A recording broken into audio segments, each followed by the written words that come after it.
9 Lima crossing runway 27. With 18 left, Echo 6. London Pacific Echo 618 left, Transavia 9 Lima. Transavia 9 Lima, runway 18 left, cleared for takeoff in 20017, gust 25.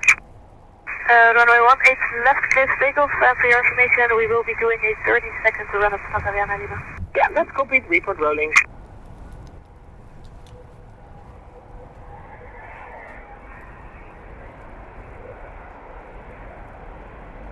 Schiphol Tower, Tracer 5, November Lima, hello, established ILS 1873.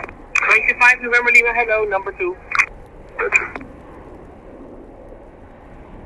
Transavia 9 Lima rolling. Good night.